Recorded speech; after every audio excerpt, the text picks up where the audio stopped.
Hi guys, okay, so I decided to do another video. This time I already did a video on balancing, but I thought I'd try to re-explain this as best as possible for the DJI OSMO Mobile 2.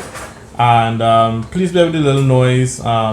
My wife is cooking while we're doing this, so I do apologize for this, but this is still important. I'm sure you could probably still hear me here. So the thing about it is that when I was explaining the balancing, I may not have explained the proper, the terminology and so forth. And so today I just want to show you guys something simple.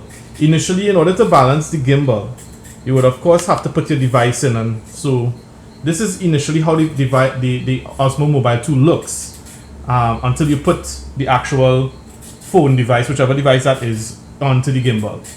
And I usually just pull one side. I grip the actual I put the bottom of the phone and then I grip the top and pull it over and just above, and essentially that holds it into place, and I make sure that the phone is actually touching this grip on the right hand side here. That's the first part. Now the second part is this. Obviously it's not balanced, and I did that on purpose to show you guys this. When the actual device is sort of unbalanced towards the left, it means that you have to adjust the knob to the back, the silver knob, which you should see here. You adjust the silver knob to unlock the unlock position, which is, I believe, leftwards, anti-clockwise.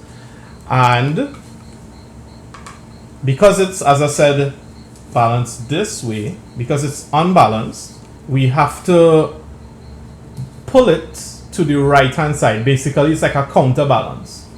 And when we do that, it sort of gets balanced there. So the thing is, if it's actually spinning, if it's actually this way, leftwards, we counterbalance by pulling this lever to the right hand side. If it's this way, which is right hand side, then we need to push the lever to the left hand side, basically counterbalance. The opposite must occur. And so you can already see it's fairly balanced there. So I'm going to lock it into position. Now, a second thing that I saw a lot of comments about was that people were saying that I was doing the balancing not according to the directions.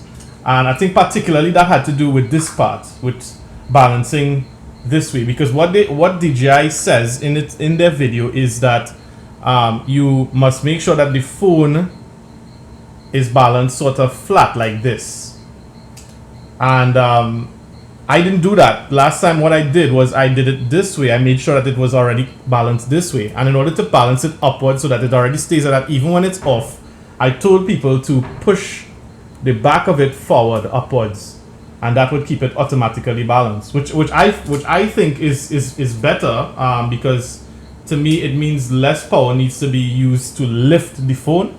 But as I said, some viewers thought that it was not the correct way to balance the gimbal, so I'm showing you guys this way. So this way is the way that DJI shows it, which is basically, this is usually more centered. And yeah, okay, so we're trying to get this balance flat, and this is how they say to try to do it. Try to get it as balanced as flat as possible before switching on the gimbal. And pretty much that is just by adjusting, just pushing this up or down. You could actually move this up or down if you notice, up or down, right? That's pretty much what it does. And I'm going to leave it on the center here, and by leaving it in the center a little bit more like that, it gets to how DJI says to do it. And now when that is balanced that way, you just have to power it on, and it should come back upright. And that's the original way. So I thought I'd show you guys the original way as well, because some people seem to prefer that way. I personally don't. I personally prefer the other way. So if hopefully you'll get a chance, maybe it might be somewhere on the screen where I'll show you guys. You can link there and have a look at how I prefer to balance it optimally, which allows less work on this actual motor, because the motor actually has to keep balancing here right now, but in the other one it doesn't really have that much work to do, which is pretty good. So guys, thank you so much for viewing this video. Please like and subscribe for more DJI OSMO Mobile 2 videos, and I'll see you guys again soon. Thank you so much. Bye bye.